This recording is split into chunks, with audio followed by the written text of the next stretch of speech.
Estamos aqui na fazenda. Hoje eu estou super bem acompanhada para contar essa história da fazenda Escurial, que hoje é a Fazenda Vidã Escurial, né? E hoje eu estou do lado do professor e historiador Samuel, que tem muita coisa. Eu já sei coisas de bastidores aqui, eu já dando spoiler aí para você de casa.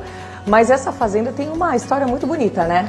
Sim, sem dúvida. Eu digo que é uma das propriedades oitocentistas mais emblemáticas de Sergipe e melhor preservadas, né? Então, das antigas unidades açucareiras, dos antigos engenhos de açúcar de Sergipe, eu considero o Escurial, né, o melhor preservado, o que tem mais a dizer, o que simbolicamente mais preservou os elementos, né, que arquitetonicamente, historicamente, culturalmente remetem ao século XIX. É um lugar lindíssimo. E vale a gente ressaltar, a gente vai mostrar, vamos passear pela casa para você poder conhecer um pouquinho essa fazenda de 1860? Essa casa grande, né, esse sobrado, né, a casa grande do antigo engenho Escurial é da década de 1840. Né? Então, antes disso, nós já tínhamos aqui uma propriedade que pertencia inclusive a um espanhol, daí o nome Escurial, né? Uma referência ao Palácio do Escurial, na Espanha.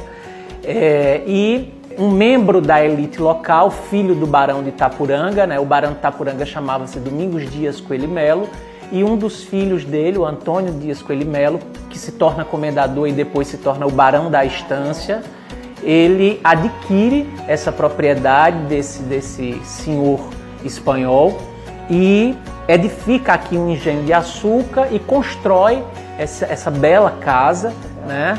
Ele era inclusive engenheiro, ele estudou engenharia em Paris, o Barão da Estância. O Barão da Estância, que é o Antônio. Antônio Dias Coelho Melo, que depois se torna o comendador Antônio Dias Coelho Melo e depois Barão da Estância.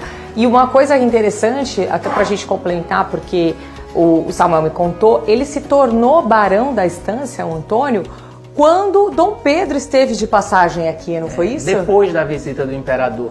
Né, no ano entre 1859 e 1860, né, entre fins de 1859 e princípios de 1860, o imperador do Brasil, Dom Pedro II, e a imperatriz, Dona Teresa Cristina, e uma comitiva visitaram as províncias do norte do Império. Né, uma estratégia de reafirmar os laços com as elites locais, né, de sacramentar a monarquia, o regime monárquico. E dessas visitas renderam a distribuição de alguns títulos de nobreza entre os fiéis súditos das províncias, que na verdade eram os membros das elites provinciais que receberam esses títulos. Entre eles, né, o comendador Antônio Dias Coelho Melo, que se torna, alguns anos depois dessa visita, o Barão da Estância. Né? Muitas pessoas se equivocam achando que o título de nobreza que foi concedido ao comendador Antônio Dias Coelho Melo, depois da viagem do imperador, depois da visita do imperador, está relacionado à cidade de Estância, né, ou à vila, então Vila de Estância. Mas não é uma referência à Vila de Estância, é uma referência à fazenda, ao engenho, né, à estância que o imperador visitou em 1860. Né?